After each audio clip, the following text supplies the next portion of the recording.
I don't do this often, but since there's only two chapters in the book of Genesis left, I'm going to go ahead and upload the final two chapters, 49 and 50, as well today. So Genesis will be done. Don't know what I'll be reading in next. Maybe Exodus, but not 100% sure.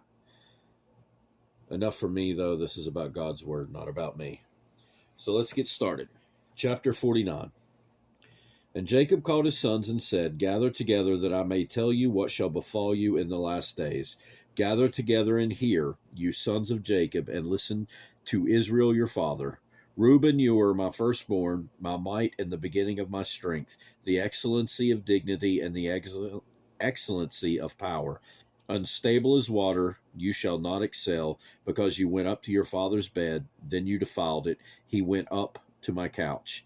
Simeon and Levi are brothers. Instruments of cruelty are in their dwelling place.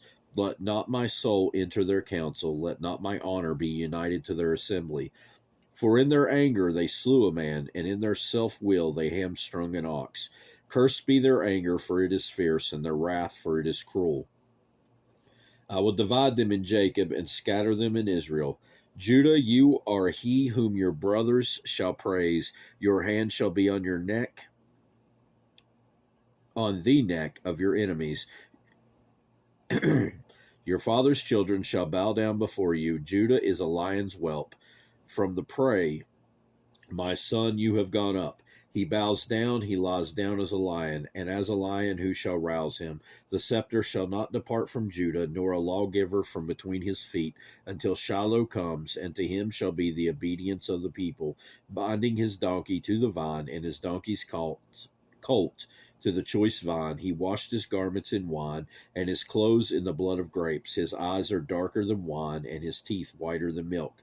Zebulun shall dwell by the haven of the sea. He shall become a haven for ships, and his border shall adjoin Sidon. Issachar is a strong donkey lying down between two burdens. He saw the rest was good, and that the land was pleasant. He bowed his shoulder to bear a burden, and became a band of slaves. Dan shall judge his people as one of the tribes of Israel. Dan shall be a serpent by the way, a viper by the path that bites the horse's heels, so that its rider shall fall backward. I have waited for your salvation, O Lord. Gad, a troop shall tramp upon him, but he shall triumph at last. Bread from Asher shall be rich, and he shall yield royal dainties. Naphtali is a deer let loose. He uses beautiful words. Joseph is a fruitful bough, a fruitful bough by a well. His branches run over the wall. The archers have bitterly grieved him, shot at him, and hated him. But his bow remained in strength, and the arms of his hands were made strong by the hands of the mighty God of Jacob. From there is the shepherd, the stone of Israel, by the God of your father who will help you, and by the Almighty who will bless you with blessings of heaven above, blessings of the deep that lies beneath, blessings of the breasts and of the womb. The blessings of your father have excelled the blessings of my ancestors. Up to the utmost bound of the everlasting hills they shall be on the head of Joseph, and on the crown of the head of him who was separate from his brothers. Benjamin is a ravenous wolf. In the morning he shall devour the prey, and at night he shall divide the spoil. All these are the 12 tribes of Israel, and this is what their father spoke to them. And he blessed them. He blessed each one according to his own blessing.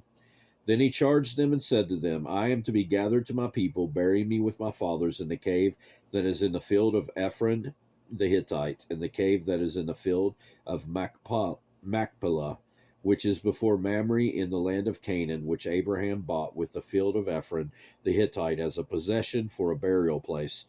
There they buried Abraham and Sarah his wife. There they buried Isaac and Rebekah his wife. And there I buried Leah. The field and the cave that is there were purchased from the sons of Heth. And when Jacob had finished commanding his sons, he drew his feet up into the bed and breathed his last and was gathered to his people. Chapter 50.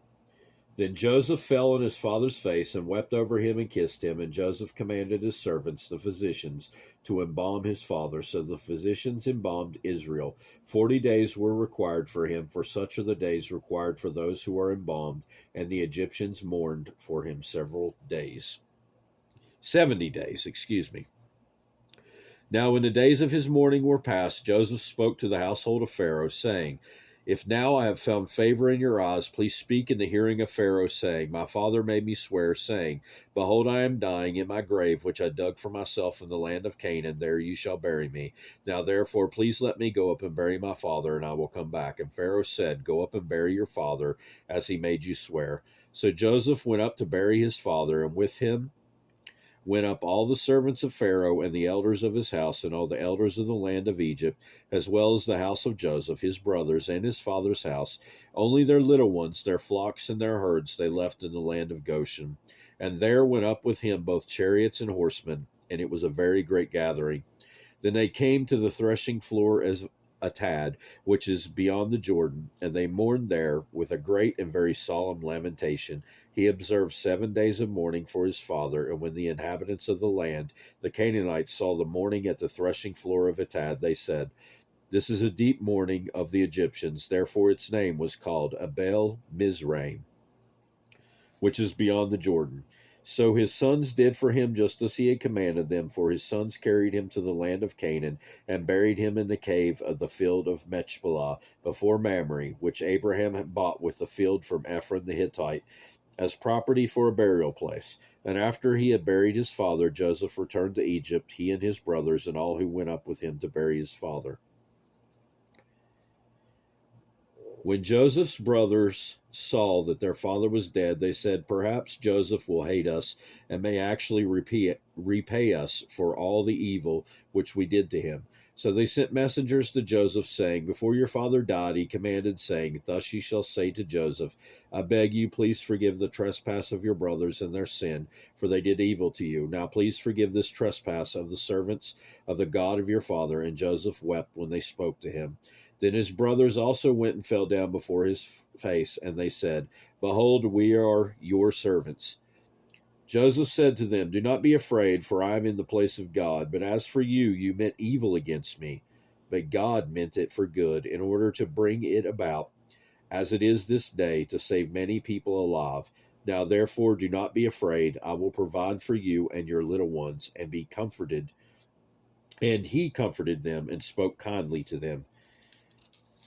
So Joseph dwelt in Egypt, he and his father's household, and Joseph lived 110 years.